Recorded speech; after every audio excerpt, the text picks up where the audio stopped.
My life was turned upside down when I became homeless. It hasn't been easy. I lost my job, my home, and I spent all my savings trying to survive while searching for my next job, and even that now seems impossible. So far, I've been living on the streets for 27 days that feel more like 100. Everything in my life was already going wrong, but yesterday, when the old man showed up, things got even worse. It was morning after another night sleeping on the street. I was getting ready for another day of trying to find a job or any kind of work that would pay. I was packing up my things when the old man appeared. "Excuse me for bothering you, but I'd like to have a quick word with you." That was how the old man approached me. I stopped what I was doing and looked at him, curious about what he wanted to say. He had a calm appearance, like a cute grandfather. "Yes, go ahead," I said, curious about what he was going to say. I just prayed he wasn't about to offer me money in exchange for some sexual favor. I'm desperate, but not that desperate. Still, I wouldn't have been surprised at all if it had been something like that, because I'd heard several terrifying stories from other homeless people involving bizarre sexual acts. "I'll give you $100 if you do a small and simple task for me," the old man said cautiously. Great, here come the bizarre sexual favors. That was what I thought at the time. I felt genuinely disappointed. $100 would definitely help, but I still hadn't lost my dignity. I'd rather live on the streets for the rest of my life than submit myself to that kind of thing. "Ah, no thanks. I don't do sexual favors," I immediately said, trying to cut the conversation short. I was already feeling disgusted just looking at him. "Oh, no. It's nothing like that," the old man said with a laugh. My curiosity returned. If it wasn't anything sexual, then I was interested in those $100. "Oh, okay. So what do you need me to do?" "I need you to take this to my wife for her to eat." In his right hand, he was holding a small white box. "It's a donut for her." I became slightly suspicious, and I think he must have seen it on my face. "Oh yes, you must be wondering why I can't do something so simple myself. You have to understand, I'm old now. Climbing stairs is difficult for me, and I can't walk more than 100 meters without losing my breath," the old man explained, and it actually made sense, although I still found the whole thing strange. "Okay, and you're giving me $100 just for that?" I said, still suspicious that there was something else he wasn't telling me. "Yes, you just have to take this donut to my wife. Our house is very close by, but unfortunately it's difficult for me. It would be quicker if you did it. It would only take you 5 minutes. Besides, I'm not going home just yet. I still have some things to sort out regarding my pension." It was a simple task. Too simple. But I didn't ask any more questions. Honestly, I didn't care about anything else except those $100 practically being handed to me. At the same time, I'd also be helping an old man. "Okay, I'll do it, but I need the money up front," I said, not wanting to get scammed. "Oh yes, of course," the old man said as he took out his wallet. He pulled out a $100 bill and handed it to me. I grabbed the bill and immediately put it away. It felt so good to receive that money. I was already thinking about what I was going to buy. Food, mainly. I was going to make that money last as many days as possible. The old man explained where he lived, which was actually close to where we were. During the walk to his house, I couldn't stop thinking about how strange the whole situation was. The old man had given me $100, an address, and a donut.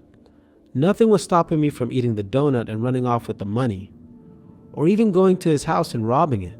His luck was that I'm not like that. I never have been.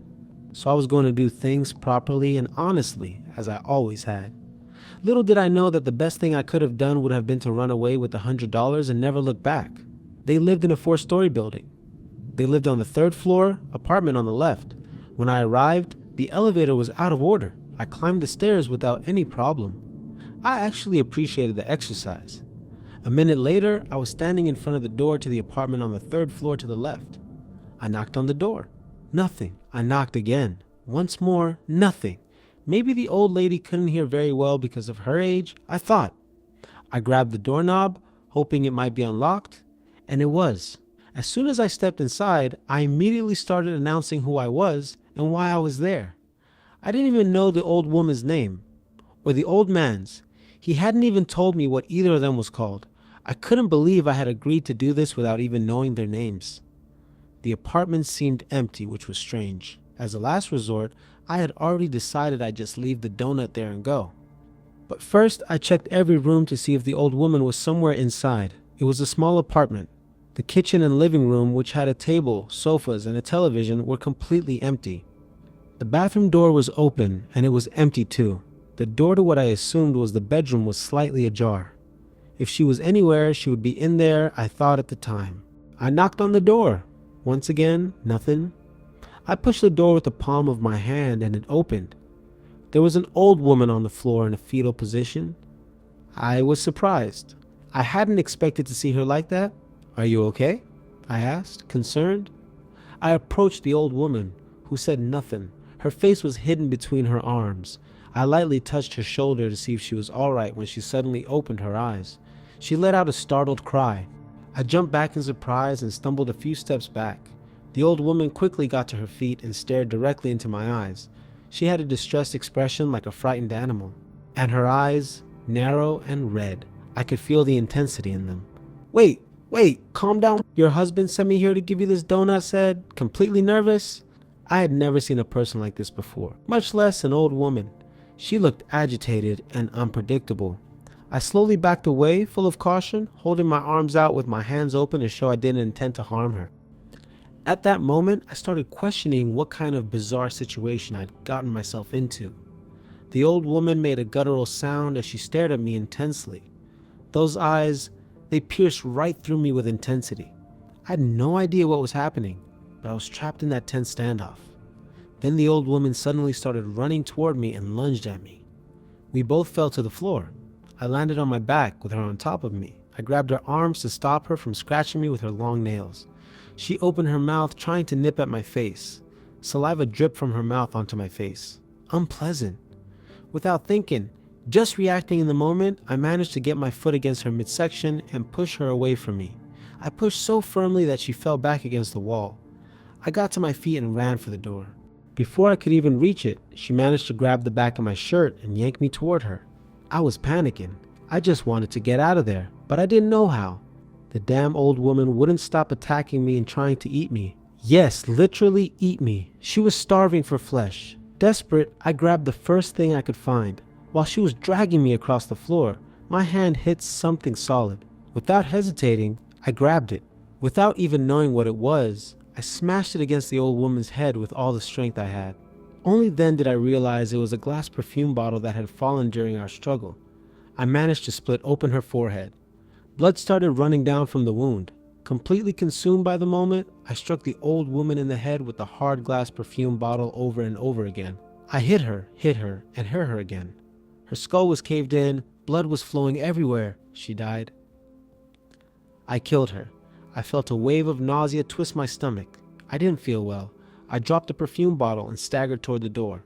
I left the bedroom and headed straight for the apartment's front door when I saw the shadow of 2 feet through the gap beneath it. Someone was about to come inside. In an instant, I hid behind the sofas. That person carefully opened the door. "Darling, are you done already?" said a very familiar voice, sounding somewhat nervous. It was the old man's voice. That bastard old man was obviously involved in this. At that point, I had almost forgotten about him. He was the one who had trapped me in this nightmare of a situation. "Darling," he called out as he slowly walked through the living room toward the bedroom. "Have you eaten him already?" That was when something inside me snapped. A fury I didn't even know I had awakened inside me.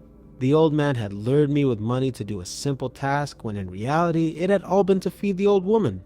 He had literally picked a homeless person because they're easy to lure into things like this, and after being used as food, no one would notice they were gone.